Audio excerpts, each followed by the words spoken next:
ইমাম বুখারী বলেন নবী করিম সাল্লাল্লাহু আলাইহি সাল্লাম বলেছেন একজন আবেদের কথা, এত বড় আবিদ, এত বড় বুজুর্গ, তার নাম হলো জুরাইজ।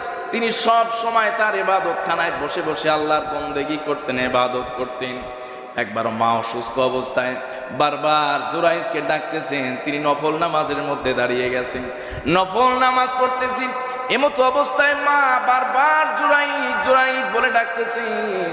হযরত ইমাম বুখারী বলেন ওই যে জুরাইজ যখন নামাজের মধ্যে দাঁড়িয়েছে, মায়ের কণ্ঠের আওয়াজ আসতেছে, এদিকে নামাজের মধ্যেও তিনি দাঁড়িয়ে আছেন, কি করবেন সিদ্ধান্ত নিতে পারতেছেন না। ইমাম বুখারী বলছেন, ইমাম হযরত জুরাইজ বলছেন আল্লাহুম্মা উম্মিহি ওয়া সালাতি।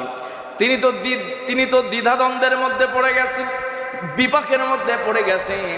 একদিকে মায়ের আদেশ, আরেকদিকে আল্লাহর জন্য নামাজ, তিনি নামাজে দাঁড়িয়ে গেছেন, কি করবেন।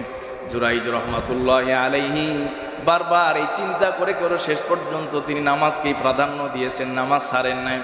এমতো অবস্থায় মা বিরক্ত হয়ে গেছেন, অসুস্থতার কারণে তার ভারী কষ্ট হচ্ছে। 3, 4, 5 সন্তানকে ডাকার পরেও সন্তান সাড়া দেয় নাই। মায়ের জবান থেকে সন্তানের জন্য বদদুয়া বের হয়ে গেছে। মা বলতেছে, আমার সন্তান জুরাইজ এত এত ইবাদত করে, অথচ আমার খবর রাখে না। কোনো জেনাকারী নারীর চেহারা না দেখায়া যেন জুরাইজ রে ইন্তেকাল দিও না। সুবহানাল্লাহ, বদদুয়া বের হয়ে গেছে। মায়েরা সাধারণত বদদুয়া করে না, মাদেরকে যতই কষ্ট দেন এরপরেও মায়েরা বাবারা বদদুয়া করে। ঘটনাক্রমে বদদুয়া বের হয়ে গেছে। হযরত জুরাইজ শুনতেছে যে মায়ের জবান থেকে কি বের হলো, নামাজ শেষ করে গেছেন মায়ের কাছে, কিন্তু মা এমন সময়ে দোয়ার কথা বলেছেন, সঙ্গে সঙ্গে কবুল হয়ে গেছে। এই জন্য মা বাবা যখন সন্তানের জন্য দোয়া বদদুয়া যেটাই করুক, বকা দিলেও সময়ের প্রতি খেয়াল রাখা। জুমার নামাজের পরে জুমার নামাজের দিন আসরের পরে কোনো মা যদি সন্তানের জন্য কোনো কিছু বলেন, আল্লাহর কাছে কবুল হইতে সময় লাগে না। কথা বলেন ঠিক কিনা? জুরাইজের সেই মায়ের দোয়া কবুল হয়ে গেছে। ঘটনাক্রমে হযরত জুরাইজের যে খানকা ছিল, সেই খানকার পাশে অনেক রাখাল বকরি চড়াইতো, গরু চড়াইতো, উট চড়াইতো। তো একটা মহিলা রাখাল ছিল, যে রাখালি, সেই রাখালিনী গরু চড়াইতো, উট চড়াইতো। প্রতিদিন জুরাইজের দরবারের পাশ দিয়ে, খানকার পাশ দিয়ে আসে যায়, বকরি চড়ায়, উট চড়ায়, আর তার এই ছাগল মেষগুলো খাওয়ায়। হঠাৎ একদিন সেই মহিলা জুরাইজের খানকার পাশে সন্তান প্রসব করেছে, সন্তান জন্ম দিয়েছে। এলাকার মধ্যে চাঞ্চল্যকর অবস্থা সৃষ্টি হয়ে গেল। কি চাপ যে জুরাইজ নামক সেই বুজুর্গ পীর সাহেব, আল্লাহর ওলি, তার খানকার পাশে একজন রাখালি নারী সন্তান প্রসব করেছে। মহিলাকে এসে লোকজন জিজ্ঞেস করলে, সন্তান কার? তুমি কার সাথে জেনা করেছো, ব্যভিচার করেছো, যার ফলে সন্তান জন্ম নিয়েছে?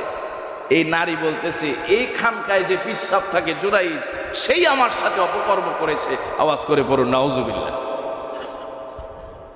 ঘটনা একটা চাঞ্চল্যকর পরিবেশ তৈরি হয়ে গেল, কঠিন সিচুয়েশন। এমন মুহূর্তে হযরত জুরাইজ রহমাতুল্লাহি আলাইহি সে মায়ের বদদুয়া অনুযায়ী পরীক্ষার মধ্যে পড়ে গেছে।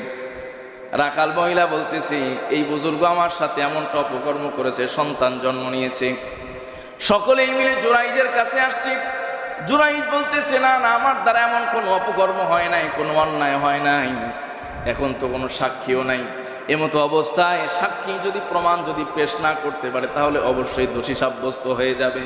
হযরত জুরাইজ বললেন, আল্লাহর উপরে আমি ভরসা করে বলতে পারি, এই নারীর সাথে, এই সন্তানের সাথে আমার কোনো সম্পর্ক নাই। পারলে তোমরা এই সন্তানকে জিজ্ঞেস করো, তার বাবাকে। সন্তানই উত্তর দিয়ে দিবে তার বাবার পরিচয়। সুবহানাল্লাহ। আল্লাহ সুবহানাহু ওয়া তাআলা পবিত্র কোরআনুল কারীমে হযরত ঈসা আলাইহিস সালাতু ওয়াস সালামের ঘটনা আলোচনা করেছেন। হযরত ঈসা আলাইহিস সালাতু ওয়াস সালামকে আল্লাহ সুবহানাহু ওয়া তাআলা কোলে থাকতে, মায়ের কোলে থাকতে মাত্র কয়েকদিনের বাচ্চা জবান থেকে কথা উচ্চারণ করেছিলেন, কথা বের করে দিয়েছিলেন। সুবহানাল্লাহ।